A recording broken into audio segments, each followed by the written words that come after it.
नमस्कार, मैं मोहित चौधरी। आप देख रहे हैं बोफोर्स एकेडमी का यूट्यूब चैनल और आज हम पढ़ने वाले हैं मिडिवल इंडिया, जिसमें हम बात करेंगे मुगल शासन से पहले हिंदुस्तान पर राज कर रही अलग अलग डायनेस्टीज की। इससे पहले हमने पढ़ा था एंशिएंट इंडिया के बारे में और एंशिएंट इंडिया में जो डायनेस्टीज थी उनके बारे में। अगर आप हमारी ये क्लास देखना चाहते हैं, एंशिएंट इंडिया डायनेस्टी की क्लास देखना चाहते हैं, तो बोफोर्स एकेडमी के यूट्यूब चैनल से देख सकते हैं। बहुत ही विस्तार से और सैनिक स्कूल के एग्जाम के पॉइंट ऑफ व्यू से हमने बिल्कुल विस्तृत जानकारी अपनी क्लासेस में दी है। आज हम बात करने वाले हैं मिडिवल इंडिया में मुगल शासन से पहले जो राज करने वाली डायनेस्टीज थी, साम्राज्य थे भारत के अंदर, वो कौन कौन से थे। उसमें जो सबसे पहला नाम आता है वो आता है राजपूत डायनेस्टी की। तो राजपूत डायनेस्टी में सबसे बड़ा नाम अगर कोई है तो वो है, कौन सा है राजपूत डायनेस्टी में सबसे बड़ा नाम? पृथ्वीराज चौहान। पृथ्वीराज चौहान। तो राजपूत डायनेस्टी में अगर सबसे बड़ा कोई नाम है तो वो है पृथ्वीराज चौहान। तो हम इसमें बहुत ज्यादा डिटेल में नहीं जाएंगे कि पृथ्वीराज चौहान ने किस तरीके से संयोगिता से विवाह किया, कैसे जो है उन्होंने उस विवाह के लिए लड़ाइयां लड़ी, अपने ही परिवार में लड़ाइयां लड़ी, और उसके बाद किस तरीके से उन्होंने अपना साम्राज्य फैलाने के लिए लड़ाइयां लड़ी। लेकिन जो बहुत इंपॉर्टेंट उनकी जो लड़ाई है वो दो लड़ाई हैं। सबसे पहली आती है फर्स्ट बैटल ऑफ तरहेन और सेकंड बैटल ऑफ तरहेन, जो कब लड़ी गई? 1191 एडी में। इंपॉर्टेंट है। और ये किसके साथ लड़ी गई? मोहम्मद गौरी के साथ। मोहम्मद गौरी के साथ पृथ्वीराज चौहान ने दो लड़ाइयां लड़ी हैं और पहली लड़ाई में पृथ्वीराज चौहान बहुत अच्छे से जीते। लेकिन उसके बाद जो राजपूत डायनेस्टीज थी उनके अंदर बहुत झगड़े शुरू हो गए थे, सब अलग अलग हो गए और जिसका खामियाजा पृथ्वीराज चौहान को उठाना पड़ा। और जब सेकंड बैटल ऑफ तरहेन हुआ तो उसमें पृथ्वीराज चौहान को क्या मिली? डिफीट मिली, हार मिली। और इस हार के बाद ही कहा जाता है कि जो मुस्लिम्स का या मुगल्स का एक जो गेटवे बना वो यही हार थी, जो मोहम्मद गौरी से पृथ्वीराज चौहान हार गए थे। तो बहुत इंपॉर्टेंट है, पृथ्वीराज चौहान से रिलेटेड आपके एग्जाम में क्वेश्चन पूछे जाते हैं, तो आपने ये दोनों बैटल याद रखनी है। कब हुई है? 1191 और 1192 में। तो ये दोनों बैटल आपने याद रखनी है। किसके साथ हुई है दोनों बैटल? मोहम्मद गौरी के साथ हुई हैं। उसके बाद मोहम्मद गौरी ने किसको अपना जो है दिल्ली में अपना जो है एक, मैं कहूं कि अपना एक गुलाम बैठा दिया कि अब दिल्ली पे ये राज करेगा। उसको मैं आगे बताऊंगा। उससे पहले मैं बता देता हूं कि पृथ्वीराज चौहान के समय में एक बहुत बड़े पोइट हुए और पृथ्वीराज चौहान के बहुत अच्छे दोस्त भी थे जिनका नाम था चंद्रबरदाई। क्या नाम था? चंद्रबरदाई। और इन्होंने एक बुक लिखी जिसका नाम है पृथ्वीराज रासो। क्या नाम है? पृथ्वीराज रासो नाम है, जिसके अंदर वो सारी कहानियां, सारे किस्से मौजूद हैं जो पृथ्वीराज चौहान ने अपने राज में करे। और इसी पृथ्वीराज रासो में लिखा हुआ है कि जब मोहम्मद गौरी से पृथ्वीराज चौहान हार गए तो उनकी दोनों आंखें फोड़ दी गईं। और उनकी आंखें फोड़ने के बाद जो है पृथ्वीराज चौहान ने दोनों आंखें ना होने के बावजूद भी एक ऐसा शब्द भेदी बाण मोहम्मद गौरी को मारा, जिस बाण के साथ जो है मोहम्मद गौरी की क्या हो गई? डेथ हो गई। मोहम्मद गौरी मारे गए। अंधे पृथ्वीराज चौहान ने शब्द भेदी बाण से मोहम्मद गौरी को मार दिया था। हालांकि कुछ इतिहासकार ये भी कहते हैं कि क्योंकि पृथ्वीराज रासो उन्हीं के दोस्त चंद्रबरदाई ने लिखी है, तो हो सकता है कि कुछ बढ़ा चढ़ा के ये बातें और लिखी गई हों, तो ऐसा भी पॉसिबल है। और पृथ्वीराज चौहान ही वो शख्स हैं जिन्होंने पहली बार दिल्ली को कैपिटल बनाया। पृथ्वीराज चौहान जो राज करते थे, कहां के राजा थे?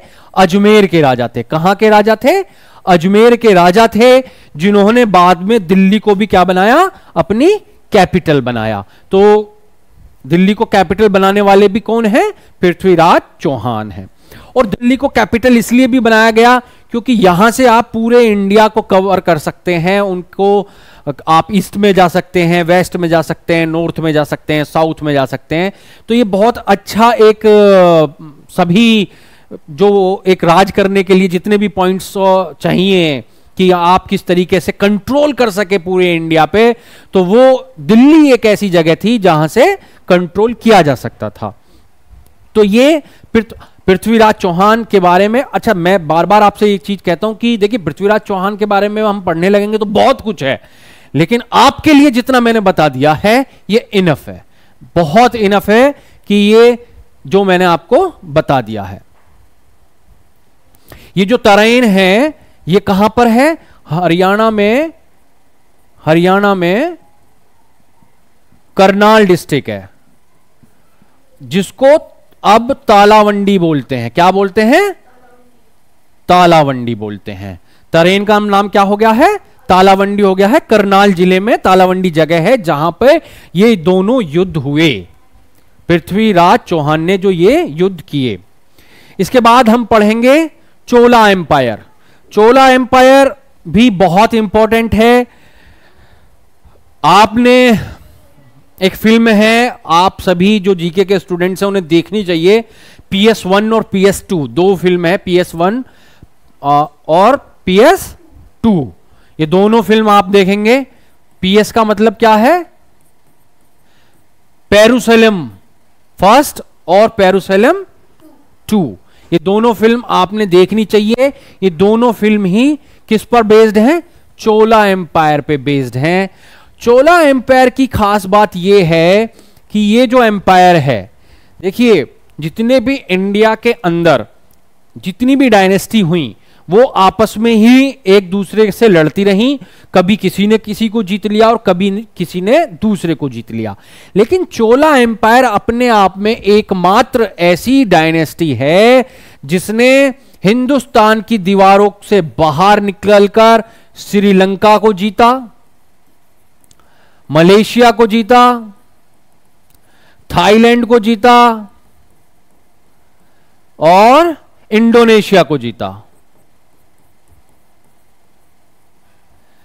यहां और मतलब जो मध्य एशिया है, सेंट्रल एशिया में जितने भी कंट्रीज आते हैं उनमें ज्यादातर चोला एम्पायर ने अपना राज किया।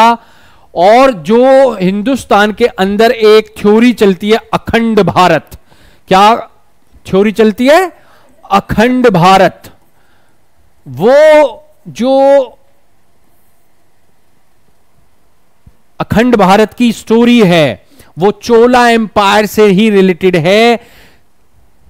अखंड भारत में श्रीलंका, मलेशिया, थाईलैंड सबको जोड़ा जाता है और कहा जाता है कि अखंड भारत, यहां इतने दूर तक भारत था। तो अखंड भारत का श्रेय अगर किसी को जाता है तो चोला एम्पायर्स को जाता है। किसको जाता है, चोला एम्पायर को जाता है, जिसकी फाउंडेशन किसने की थी, विजयालय ने। किसने की थी, विजयालय। और देखिए बहुत चोला एम्पायर ऐसा नहीं है कि सिर्फ एक राजा हुए, दो राजा हुए, बहुत सारे राजा हुए चोला एम्पायर में, बहुत सारे राजा हुए। लेकिन हमने बहुत इंपॉर्टेंट जो राजा हैं उन्हीं के बारे में, जैसे जो कोई फाउंडेशन करता है तो वो अपने आप में इंपॉर्टेंट हो जाता है कि चोला एम्पायर की नींव किसने रखी। तो चोला एम्पायर की नींव रखने वाले थे विजयालय। कौन थे, विजयालय थे। और राजा राज चोला जो है उन्होंने एक टेंपल बनवाया तंजौर में। कहां पे बनवाया, तंजौर में एक टेंपल बनवाया। कहां पे बनवाया, तंजौर में, जिसका क्या नाम है, बृहदेश्वर। क्या नाम है, बृहदेश्वर टेंपल। कहां पे बनवाया, तंजौर में। तो ये अपने आप में इंपॉर्टेंट है, इसलिए राजा राज चोला भी इंपॉर्टेंट हो जाते हैं जिन्हें हमने याद रखना है। इंट्रोड्यूस लोकल सेल्फ, मतलब कि चोला एम्पायर में जितने भी जो समितियां बनी, गांव देहात तक जो पहुंची, उनमें एक एक समितियां बनी। तो जितने भी सोशल वर्क थे उनके लिए समितियां बनाई जाती थी, और समितियां जो हैं कौन बनाता था, वहीं के लोकल्स। तो मैं कह सकता हूं कि अगर कहीं पे लोकतंत्र की स्थापना के सबूत मिलते हैं तो चोला एम्पायर में ही मिलते हैं कि इन्होंने जो है लोकल बॉडी अपनी एक बनाई, और लोकल बॉडी के माध्यम से जितने भी सोशल वर्क थे चोला एम्पायर में किए जाते थे। आपने ये ध्यान रखना है। पंचायती सिस्टम, पंचायती सिस्टम कहां किसने इंट्रोड्यूस किया, चोला एम्पायर ने इंट्रोड्यूस किया। First Indian kingdom with strong navy, क्योंकि चोला एम्पायर अपने देश की सरहदों को पार करके, समुद्र को पार करके इंडोनेशिया तक पहुंचे, थाईलैंड तक पहुंचे। इसका कैसे पहुंचे वो, क्योंकि इन्होंने समुद्र पे अपनी ताकत बढ़ाई, और समुद्र में अपनी ताकत बढ़ाने के लिए किस चीज की जरूरत होती है, नेवी की जरूरत होती है। तो चोला एम्पायर के पास अपनी स्ट्रॉन्ग नेवी थी, जिसके दम पर इन्होंने श्रीलंका, इंडोनेशिया, थाईलैंड जैसे देशों को जीता, और एक भारत को इतना बड़ा लेवल पर लेकर गए जिसमें आज हम परिकल्पना करते हैं अखंड भारत की, वो चोला एम्पायर के ही दम पर करते हैं। तो इनके पास में एक बहुत ही स्ट्रॉन्ग नेवी थी। और राजेंद्र फर्स्ट जो थे उन्हें एक टाइटल मिला, और टाइटल मिला उन्हें गंगईकोंडा चोला। गंगईकोंडा चोला, क्यों ये टाइटल मिला इन्हें, क्योंकि राजेंद्र फर्स्ट जो चोला एम्पायर के हमारे राजा थे, इन्होंने देखिए बेसिकली चोला एम्पायर था कहां पे, चोला एम्पायर की जो स्थापना हुई विजयला ने जो करी, वो शुरुआत हुई तमिलनाडु से। कहां से हुई, तमिलनाडु से। तो तमिलनाडु में चोला एम्पायर की स्थापना हुई, और फिर धीरे धीरे बढ़ते बढ़ते इसका विस्तार बहुत बड़ा हो गया। इसी में एक राजा हुए राजेंद्र फर्स्ट, जो इसे तमिलनाडु से कहां तक ले आए, गंगा रिवर तक। कहां तक ले आए, गंगा रिवर तक। तो राजेंद्र फर्स्ट ने तमिलनाडु से कहां तक जीते, गंगा रिवर तक। जब वो पहुंच गए तो उन्हें एक टाइटल दिया गया गंगईकोंडा चोला। गंगा तक विजय करने वाला जो राजा है वही कौन होगा, गंगईकोंडा चोला। ये टाइटल दिया गया किसको, राजेंद्र फर्स्ट को। उसके बाद जो तमिल जो चोला एम्पायर में एक हमारे बहुत ही प्रसिद्ध कवि हुए, कंबन कवि। कौन से कवि हुए, कंबन कवि। उन्होंने तमिल में रामायण लिखी। उन्होंने क्या लिखा है, तमिल में रामायण लिखी है। तो आपने ये ध्यान रखना, याद रखना है कि तमिल रामायण किसने लिखी है, कंबन कवि ने लिखी है। कब लिखी है, चोला एम्पायर के दौरान ये रामायण लिखी गई, जो मैं समझता हूं एक अनुवाद है। जो संस्कृत में रामायण थी उसका तमिल में अनुवाद है। कौन सी, कंबन रामायण भी इसको बोलते हैं, तमिल रामायण भी इसको बोलते हैं। क्लियर है स्टूडेंट। तो ये चोला एम्पायर के बारे में आपको जो भी जानकारी मुझे देनी थी, ये चोला एम्पायर के बारे में जानकारी है, और ये मैं समझता हूं इनफ जानकारी है। आपके जितना आपने जो आपका कोर्स है उसके हिसाब से ये इनफ जानकारी आपको दी गई है। अच्छा, चोला एम्पायर के बाद बात करते हैं हम कुछ ऐसे इस्लामिक जो राजा हुए जिन्होंने हिंदुस्तान पे आक्रमण करे। उनमें सबसे पहला नाम जो आता है वो आता है मोहम्मद बिन कासिम का। किसका नाम आता है, मोहम्मद बिन कासिम, जिसको फर्स्ट मुस्लिम इन्वेंटर बोला जाता है, जिसने आक्रमण किया भारत पे कब, 712 एडी में, 1712 एडी में। ये जो है मोहम्मद बिन कासिम। तो ये एक क्वेश्चन बनता है कि who was the first inventor या फिर मुस्लिम इन्वेंटर। तो उसमें हम किसका नाम लिखेंगे, मोहम्मद बिन कासिम का नाम लिखेंगे। देन आफ्टर मोहम्मद गजनवी एक दूसरा नाम। और मोहम्मद गजनवी का क्या काम था, मोहम्मद गजनवी एक ऐसा लुटेरा था जो हिंदुस्तान आता था, लूटता था और चला जाता था। और पहले शुरुआती दिनों में ऐसा ही होता था। जब हम उसकी बात करेंगे, हमारे मुगल एम्परर्स की बात करेंगे, तो मैं बताऊंगा कि बाबर भी पहले यही काम करता था। हिंदुस्तान आता था, लूटता था और चला जाता था। फिर किस तरीके से इनके मन में आया कि हम सिर्फ लूट के क्यों जाएं, हम यहां पे राज क्यों ना करें। तो ये बाद में मन में आया, लेकिन उससे पहले मोहम्मद गजनवी जो है 17 बार हिंदुस्तान पर आक्रमण किया और सोमनाथ टेम्पल को लूट लिया। तो सोमनाथ टेम्पल को कितनी बार लूटा गया? 17 बार लूटा गया। और किसके द्वारा लूटा गया? मोहम्मद गजनवी के द्वारा लूटा गया। आपने ये ध्यान रखना है बेटे। और मोहम्मद गजनवी के साथ एक पोएट होता था। पहले राजा जितने भी होते थे सब पोइट अपना पास रखते थे उनकी वीर गाथाओं को लिखने के लिए। और अल बरूनी जो है एक और पोइट, जिन्होंने जब 17 बार उसके साथ में वो देख रहा था कि मोहम्मद गजनवी जो है इंडिया को लूट रहा है, तो इन्होंने एक बुक लिखी, अल बरूनी ने एक बुक लिखी जिसका क्या नाम है? किताब उल हिंद। क्या नाम है? किताब उल हिंद। किताब उल हिंद किसके द्वारा लिखी गई? अल बरूनी के द्वारा लिखी गई। अल बरूनी के द्वारा कौन सी किताब लिखी गई? किताब उल हिंद, बिल्कुल सही। और एक और आक्रमणकारी खिलजी, बख्तियार खिलजी, एक और आक्रमणकारी बख्तियार खिलजी, जिसने डिस्ट्रॉय कर दिया नालंदा यूनिवर्सिटी को। जिसने क्या कर दिया? डिस्ट्रॉय कर दिया नालंदा यूनिवर्सिटी को। और डिस्ट्रॉय करने के पीछे जो कारण रहता था कि इस्लाम को बढ़ाना है, जो दूसरे धर्म हैं उनको शायद उतनी तवज्जो नहीं दी जाती थी। हालांकि कुछ राजा ऐसे भी हुए जिन्होंने सभी धर्मों को बराबर की अहमियत दी, लेकिन कुछ राजा ऐसे हुए जिन्होंने अपने धर्म को आगे बढ़ाने के लिए, अपनी सभ्यता को आगे बढ़ाने के लिए दूसरी सभ्यताओं को खत्म करना ही सही समझा। तो उसी का एक उदाहरण है नालंदा यूनिवर्सिटी, जिसमें बहुत सारे ग्रंथ मौजूद थे और इसको खिलजी के द्वारा जला दिया गया। नालंदा यूनिवर्सिटी को बख्तियार खिलजी के द्वारा जला दिया गया। तो ये कुछ वो आक्रमण जो इंपॉर्टेंट हैं सैनिक एग्जाम के दृष्टिकोण से। अब हम बात करेंगे दिल्ली सल्तनत की। किसकी बात करेंगे? दिल्ली सल्तनत। दिल्ली सल्तनत क्यों बोलते हैं इसे हम? दिल्ली सल्तनत इसको इसलिए बोला जाता है क्योंकि इस पे राज करने वाले जो राजा होते थे वो अपने आप को सुल्तान बोलते थे। तो इसलिए सुल्तान जहां पे राज करते हैं वो होती है सल्तनत।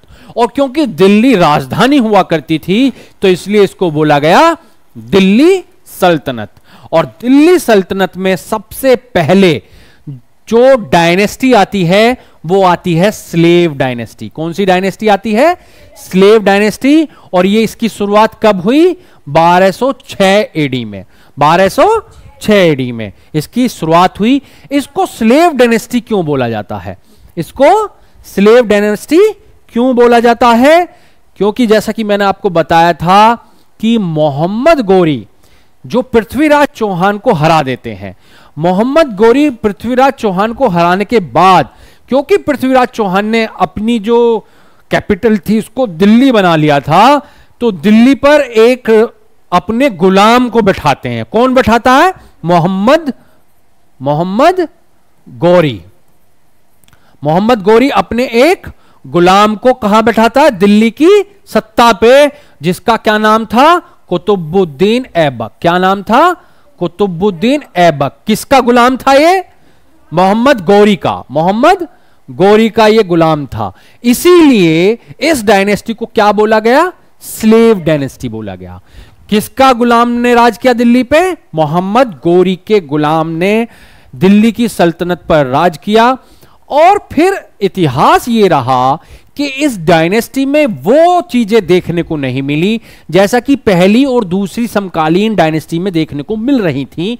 इस डायनेस्टी में कभी ऐसा नहीं देखने को मिला कि राजा ने अपने बेटे को ही राजा बनाया। इस डायनेस्टी में यह खास बात रही कि कोई गुलाम ही इस डायनेस्टी का राजा बना, और जो काबिल व्यक्ति था, गुलाम भी वो गुलाम जो काबिल गुलाम था। जैसे कि मोहम्मद गोरी का काबिल गुलाम कौन था? कुतुबुद्दीन ऐबक। और कुतुबुद्दीन ऐबक ने 2.5 दिन का झोपड़ा एक अजमेर में, 2.5 दिन का झोपड़ा एक अजमेर में बनाया। हालांकि कुछ इतिहासकार ये बताते हैं कि 2.5 दिन का जो झोपड़ा है वो पहले एक संस्कृत पढ़ाने की एक विद्यालय हुआ करता था जहां पे संस्कृत पढ़ाई जाती थी, उसको कन्वर्ट किया 2.5 दिन के अंदर, कन्वर्ट कर दिया उसको किसमें, एक मस्जिद में। किसमें कन्वर्ट कर दिया, एक मस्जिद में 2.5 दिन के अंदर कन्वर्ट कर दिया, इसलिए इस का नाम पड़ गया 2.5 दिन का झोपड़ा, जो कहां पर है, अजमेर में स्थित है। और एक दूसरी जो थ्योरी है वो ये कहती है कि यहां पर एक मेला लगता था, 2.5 दिन का एक मेला लगता था अजमेर में, इस जगह पर जहां पे ये 2.5 दिन का झोपड़ा है, इसलिए इसका नाम 2.5 दिन का झोपड़ा पड़ा। बहरहाल जो भी कुछ रीजन रहे हो, अजमेर के अंदर 2.5 दिन का झोपड़ा है, और जिसका बनाने का श्रेय किसको जाता है, कुतुबुद्दीन ऐबक को जाता है, आपने ये याद रखना है। और कुतुबुद्दीन ऐबक कौन है, गुलाम है किसका, मोहम्मद गोरी का। और कुतुबुद्दीन ऐबक को टाइटल मिला लखबख्श। लखबख्श का मतलब, लखबख्श का मतलब होता है कि जो लाखों लुटा दे। कुतुबुद्दीन ऐबक अपने राज में अपने जो सिप्पे सालार थे उन्हें बहुत अच्छे से रखता था, उनकी देखभाल करता था और दान देने में खुले हाथ से लुटाता था। तो इसलिए कुतुबुद्दीन ऐबक को एक टाइटल दिया गया लखबख्श, कि लाखों लुटा देने वाला ही कौन है, लखबख्श कुतुबुद्दीन ऐबक। और इसकी मृत्यु कैसे हुई, पोलो खेलते हुए इसकी मृत्यु हो गई। तो आपने याद रखना है, क्वेश्चन पूछा जा सकता है कि कुतुबुद्दीन ऐबक की किस तरीके से मृत्यु हुई, तो पोलो खेलते हुए कुतुबुद्दीन ऐबक की मृत्यु हुई। अब बहुत इंपॉर्टेंट एक क्वेश्चन है, मैं एक बात बता देता हूं। कुतुब मीनार आपने सुनी होगी, कुतुब मीनार आपने सुनी होगी। तो जो कुतुब मीनार बनाने की नींव रखी, वो भी किसने रखी, किसने रखी, कुतुबुद्दीन ऐबक ने। कुतुब मीनार, कुतुबुद्दीन ऐबक दोनों, इसीलिए जो उसकी जो नींव रखी वो किसने रखी, कुतुबुद्दीन ऐबक ने रखी। लेकिन इससे पहले कि कुतुब मीनार बनके तैयार होती, इससे पहले कि कुतुब मीनार बनके तैयार होती, पोलो खेलते हुए कुतुबुद्दीन ऐबक चल बसे। तो कुतुब मीनार रह गई अधूरी। लेकिन कोई भी काम अधूरा हो तो उसको कौन पूरा करता है, अगला राजा पूरा करता है। तो अगले राजा जो बने वो बने इल्तुतमिश। और इल्तुतमिश जो है कुतुबुद्दीन ऐबक के बेटे नहीं थे, इसके भतीजे थे। कुतुबुद्दीन ऐबक के भतीजे इल्तुतमिश, उन्होंने अपने भतीजे पर विश्वास जताया कि ये जो गुलाम है, सब गुलाम होते थे गुलाम डायनेस्टी में, तो ये जो गुलाम है मेरे बेटे से कहीं अच्छा है शासन चलाने में। तो मैंने जैसा आपको बताया कि जो अपने आप में प्रबल दावेदार होगा, जो इस पावर में आने का हकदार होगा, उसी को स्लेव डायनेस्टी में सत्ता मिली। और इल्तुतमिश उसका एक उदाहरण है।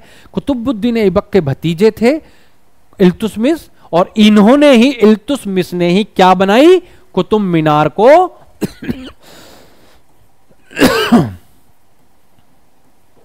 कुतुब मीनार को पूरा करने का श्रेय किसको जाता है, इल्तुतमिश को जाता है। क्लियर है स्टूडेंट्स, क्लियर है। उसके बाद मंगोल के जो चंगेज खान थे, कहां के थे चंगेज खान, मंगोल के थे। वो क्या कर देते हैं, आक्रमण कर देते हैं इल्तुतमिश पे, और इल्तुतमिश को क्या करना पड़ जाता है, रिजाइन करना पड़ जाता है, अपनी सत्ता छोड़नी पड़ जाती है। तो किसके आक्रमण के बाद स्लेव डायनेस्टी खत्म हुई, चंगेज खान के आक्रमण के बाद। तो चंगेज खान ने क्या किया, आक्रमण किया, और इल्तुतमिश को हटना पड़ा, रिजाइन देना पड़ा। क्लियर है स्टूडेंट्स।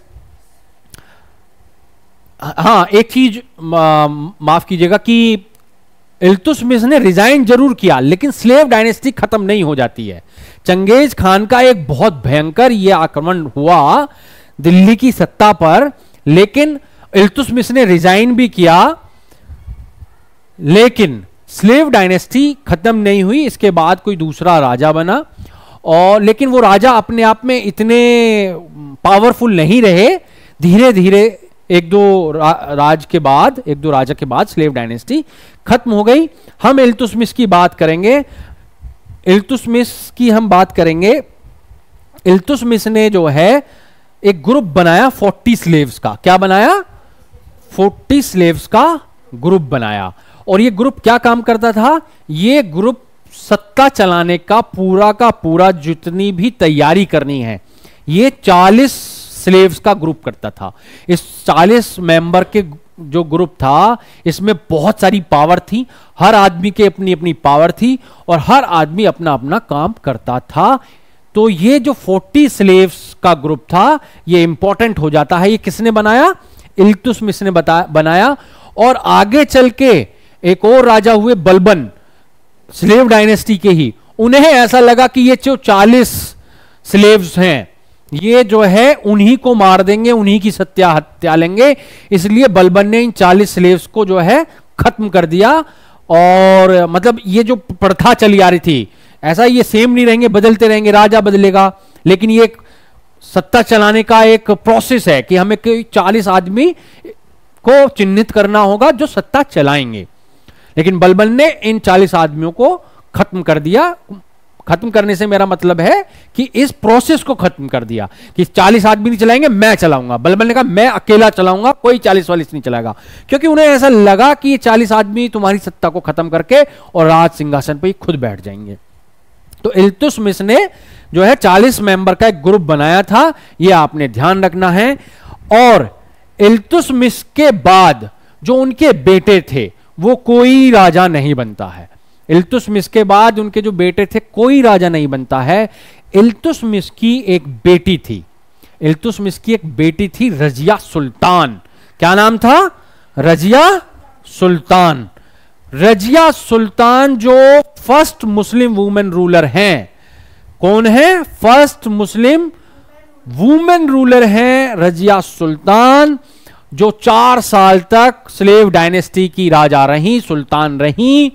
और 4 साल के बाद इनके परिवार ने मिलके और आसपास के कुछ अमीरों ने मिलके रजिया सुल्तान को पहले सिंहासन से हटाया और उसके बाद उसकी हत्या कर दी।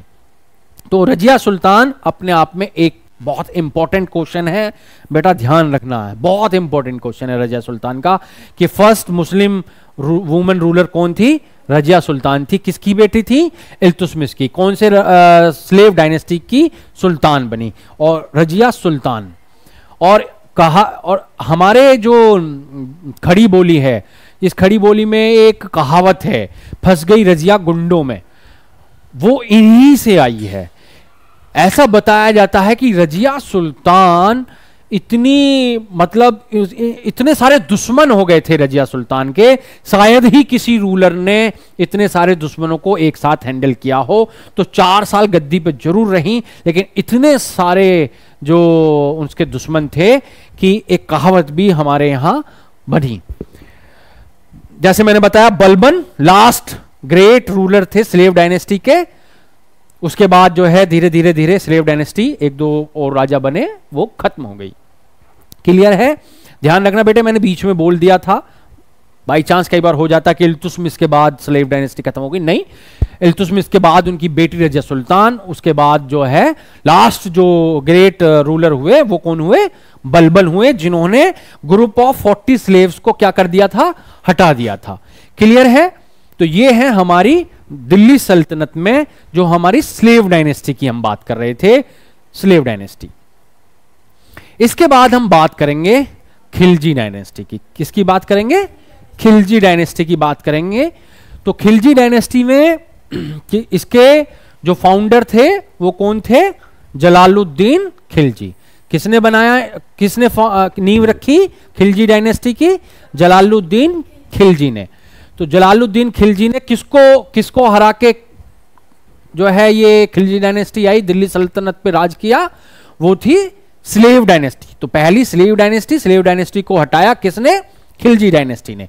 तो खिलजी डायनेस्टी में जो नींव रखी वो जलालुद्दीन खिलजी ने इसकी नींव रखी। उसके बाद अलाउद्दीन खिलजी दूसरे राजा हुए खिलजी डायनेस्टी के, जिन्होंने दाग एंड चेहरा सिस्टम बनाया और अलाई दरवाजा इन्होंने बनाया। क्या बनाया? अलाउद्दीन खिलजी ने अलाई दरवाजा इन्होंने बनाया।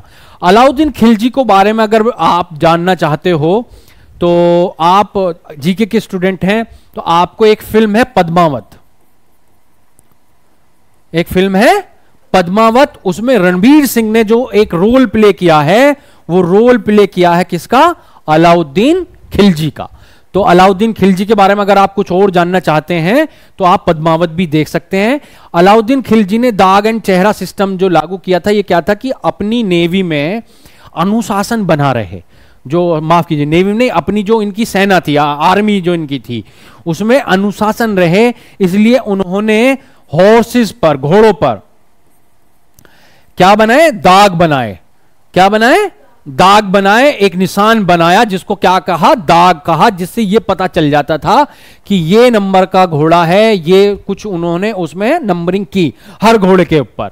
और एक पूरी जो है जितने भी उनके यहां पे सैनिक थे, हर एक सैनिक की क्या लिया गया? एक हुलिया लिया गया, हुलिया लिया गया, चेहरा। जैसे कि हम कई बार आप जब फॉर्म भरते हैं तो आपसे पूछा जाता है कि आपके चेहरे पे कोई ऐसा निशान बताइए, मार्क बताइए जो आपके चेहरे से आपकी पहचान हो सके। तो वो जो सिस्टम है, चेहरा सिस्टम, कि सैनिक की हुलिया कैसा है, चेहरा कैसा है, वो भी शुरुआत किसने की? किसने की? अलाउद्दीन खिलजी ने की। तो ये दाग एंड चेहरा दो सिस्टम जो लागू किए अलाउद्दीन खिलजी ने। इनके टाइम पे, अलाउद्दीन खिलजी के टाइम पे एक बहुत बड़े पोइट हुए अमीर खुसरो। कौन से पोइट हुए? अमीर खुसरो, जिनको तोताए हिंद भी कहा जाता है। क्या कहा जाता है? तोताए हिंद। अब तोताए हिंद आपसे क्वेश्चन पूछ लिया जाता है कई बार कि तोताए हिंद कौन थे, तो अमीर खुसरो ही कौन है? तोताए हिंद हैं। और हमारी जो खड़ी बोली है, जो हमारी जो दिल्ली के आसपास बोली जाने वाली खड़ी बोली है, वो भी किसकी देन है? अमीर खुसरो की। तो हम कह सकते हैं अमीर Khusro is the father of खड़ी बोली। एक अलाउद्दीन खिलजी ने बहुत इंपॉर्टेंट जो काम किया वो किया रेगुलेटेड मार्केट प्राइसेस। क्या होता था बेटा कि अलाउद्दीन खिलजी ने क्या किया? अपने जो जितने भी सेना थे उनको एक फिक्स सैलरी भी देनी शुरू की। उनका हुलिया बनाया। अब हुलिया बना गया तो उन्हें पता चलता था कि इस हुलिये के आदमी को हमने सैलरी दे दी है, ये एक सिस्टम था। तो उन्होंने पहले, वो अलाउद्दीन खिलजी ऐसे राजा हुए जिन्होंने सैलरी देनी, कैश देना शुरू किया अलाउद्दीन खिलजी ने। तो अलाउद्दीन खिलजी ने जब कैश देना शुरू किया तो हुआ क्या कि मार्केट में जब ये सेना जो सेना के सिपाही थे वो जाते थे सामान खरीदने, तो एक सामान पता चलता था कि 100 रुपए का दे रहा है, कोई उसी सामान को 200 रुपए का दे रहा है, उसके पास खत्म हो गया, किसी तीसरे के पास है तो उस सामान को उसने 300 रुपए का देना शुरू किया। तो अलाउद्दीन खिलजी ने कहा नहीं, ये सिस्टम नहीं चलेगा।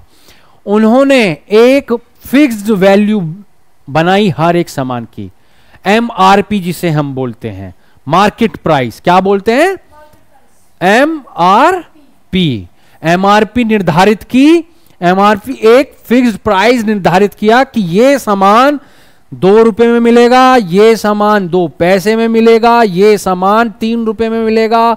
ये सब फिक्स किया किसने? अलाउद्दीन खिलजी ने। बेटा बहुत बड़ा काम था उस टाइम पे MRP चीजों पे लगाने। उससे हुआ क्या कि सेना को जो फिक्स्ड सैलरी दी जाती थी, वो सेना उस फिक्स सैलरी से अपना भरण पोषण आराम से करने लगी। उसके पैसे खत्म नहीं होते थे। कोई सामान लेने चाहती थी तो एक फिक्स्ड वैल्यू पे सामान मिल जाता था। अब तक होता क्या था कि उसकी पूरी सैलरी सामान में ही खर्च हो जाती थी, पैसे नहीं बचते थे। तो कैसे करें? तो अगर अलाउद्दीन खिलजी ने फिक्स सैलरी देनी शुरू की सेना को, तो उसके लिए फिर रूल भी बनाए, एक फिक्स्ड वैल्यू प्राइस जो है चीजों का निर्धारित करके। तो ये थी खिलजी डायनेस्टी जो आई स्लेव डायनेस्टी को हराने के बाद खिलजी डायनेस्टी को हराने वाले हुए तुगलक डायनेस्टी, जिसको हम आज नहीं करेंगे, हम करेंगे अपनी नेक्स्ट क्लास में तुगलक डायनेस्टी को। तो आज के लिए इतना ही। तुगलक डायनेस्टी के बाद कौन सी डायनेस्टी होगी और उसके बाद दिल्ली सल्तनत के बाद हम बात करेंगे आगे मुगल एम्परर की भी। लेकिन वो बात की बात, अगर आपने एंशिएंट इंडिया नहीं देखा है, हमारी क्लास नहीं की है, तो हमारे यूट्यूब चैनल बोफोर्स एकेडमी के यूट्यूब चैनल पर जाकर आप देख सकते हैं। और अगर आप हमारी नेक्स्ट क्लास जो होगी किसके बारे में, कौन सी, तुगलक डायनेस्टी के बारे में, तो आप हमारे साथ बने रहिए, बोफोर्स एकेडमी के साथ बने रहिए। हम आपको पूरा यकीन दिलाते हैं कि अगर आप हमारी क्लासेस करते रहेंगे तो 50 आउट ऑफ 50 की गारंटी है, जीके के अंदर आप लेके आने वाले हैं। बोफोर्स एकेडमी आपसे वादा करती है। आप 1-to-1 इंटरेक्शन के साथ हमसे पढ़ना चाहते हैं तो हमारा प्ले स्टोर पर जाकर बोफोर्स एकेडमी का एप्लीकेशन डाउनलोड कर लें और 1-to-1 इंटरेक्शन के साथ भी आप पढ़ सकते हैं। इसी के साथ आज के लिए इतना ही। जय हिंद, जय भारत। मैं मोहित चौधरी, आप देख रहे थे बोफोर्स एकेडमी का यूट्यूब चैनल। Thank you.